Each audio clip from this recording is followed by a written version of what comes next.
বাংলাদেশে যদি সবচেয়ে বেশি গালি খায় থাকে সেটা আমি হাসনাত আব্দুল্লাহ খাইছি। আপনি আমার পার্টি নিয়ে সমালোচনা করবেন সারাদিন, আমরা ফাইন্যান্স কোথায় পাই, এটা কোথায় পাই, সেটা কোথায় পাই, টাকা কোথায় পাই, দামি শার্ট কোন জায়গা থেকে পরি, জুতা কোন জায়গা থেকে পরি, এগুলো আমাদেরকে নিয়ে কম সমালোচনা হয়?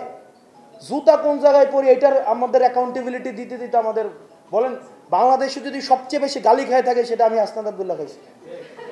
আপনি আমার কমেন্ট সেকশনে যান, সারাদিন ধুমায় গালাগালি করতে পারে। আমি কোনোদিন বন্ধ করছি আজকে পর্যন্ত? নেভার। আমি এক মিনিটের জন্য আমি আমার কমেন্ট সেকশন অফ করি নাই, নেভার করি নাই। আপনি আপনার গালিটা প্রকাশ করেন।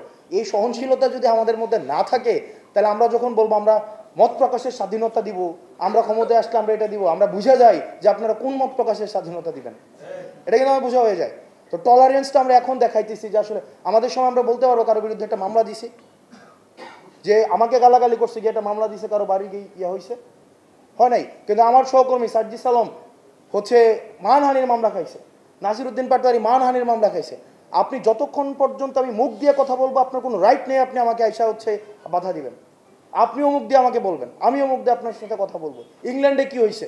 ইংল্যান্ডে কোনো কিছু লেখা বলা কোনো কিছুই সেন্সরড ছিল না, শুধুমাত্র দুইটা জিনিস ছাড়া, একটা হচ্ছে ব্লাসফেমাস, আরেকটা ছিল লাইবেলাস। যদি ধর্মীয় উস্কানির জন্য আপনি কোনো কথা বলতেন ওইটা নিষিদ্ধ ছিল, এটা দরকার নাই, সমাজে অস্থিরতা তৈরি হবে। আদারওয়াইজ আপনি যাকে নিয়ে ইচ্ছা তাকে নিয়ে কথা বলবেন, কোনো সমস্যা নেই। এখন আমাদের সচেতন মনে আমাদের একটা জিনিস মাথায় রাখতে হবে, আমি এগুলো বলতাম না কথা, আমরা যেন আবার কাউকে কাল্ট বানাই না ফেলি, কাউকে যেন সমালোচনা ঊর্ধ্বে না রাখি। সবাই সমালোচনা যোগ্য, সবাইকে প্রশ্ন করতে হবে। আমাকে প্রশ্ন করেন না আপনারা যে টাকা কোথায় পাই, প্রশ্ন সবাই করে, আমরা এক্সপ্লেনেশন দিতে হয়। আপনাকে আপনার দলের প্রধানকে ওইটা জিজ্ঞেস করার আপনার হিম্মত থাকতে হবে যে টাকা কোন জায়গা থেকে আসে। এখন আপনি আমার সময় হচ্ছে মানে খুশি, কিন্তু আপনার দলের নেতাকে প্রশ্ন করলে আপনি বিলা হয়ে যাবেন, এটা তো হইতে পারে না, দুইটাই এক। এখন আপনার দলের নেতাকে প্রশ্ন করছে এই কারণে না যে আপনার কোনো অ্যান্টাগোনাইজ কোনো অ্যাটিটিউড থাকে।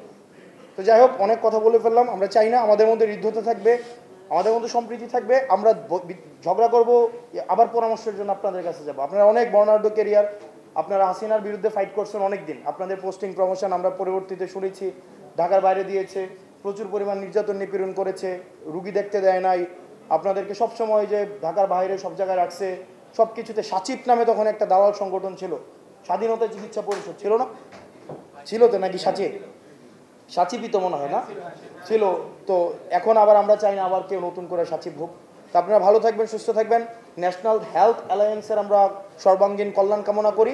আমরা একসাথে স্বাস্থ্য ব্যবস্থায় আমরা ইনসাফ কায়েম করব।